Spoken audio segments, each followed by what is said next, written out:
বেশ কিছুদিন ধরে ভর্তি পরীক্ষায় পোষ্য কোটা বাতিলের জন্য আন্দোলন করে আসছেন জাহাঙ্গীরনগর বিশ্ববিদ্যালয়ের শিক্ষার্থীরা। রবিবার বিশ্ববিদ্যালয়ের প্রশাসনিক ভবনের সামনে মানববন্ধন কর্মসূচি পালন করেন তারা। পাশাপাশি শিক্ষার্থীরা জুলাই বিপ্লবে হত্যাকাণ্ডের সাথে জড়িতদের দ্রুত বিচারের আওতায় আনার দাবি জানান।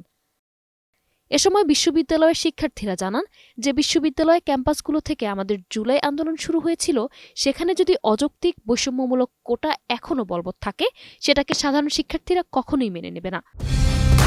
কালার এক্সপার্ট, জর্জ স্যাপ এবং মাইল্ড অন হ্যান্ডস টেকনোলজি সমৃদ্ধ অরিক্স ক্রিস্টাল ওয়াশ আপনার লন্ড্রি এক্সপার্ট। আমরা মনে করি পোষ্য কোটা আমাদের জুলাই আন্দোলনের স্পিরিটের সম্পূর্ণ পরিপন্থী। আমাদের জুলাই বিপ্লবের সূচনা হয়েছিল এই বিশ্ববিদ্যালয় ক্যাম্পাসগুলো থেকে।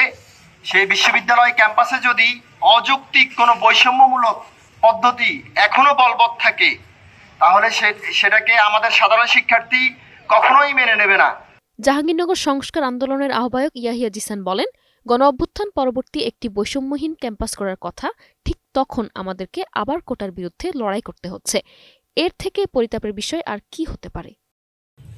গণ অভ্যুত্থান পরবর্তী সময়ে যখন বৈষম্যহীন একটি বাংলাদেশ এবং বৈষম্যহীন একটি ক্যাম্পাস পুনর্গঠনের কথা, ঠিক তখন আমাদেরকে আবার কোটার বিরুদ্ধে লড়াই করতে হচ্ছে।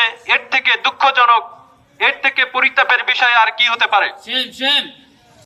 তিনি আরো বলেন, বিশ্ববিদ্যালয়ে বিধান অনুযায়ী পোষ্য কোটাধারীদের হলে থাকার সুযোগ নেই, অথচ তাদের একটি বড় অংশ হলে অবস্থান করে।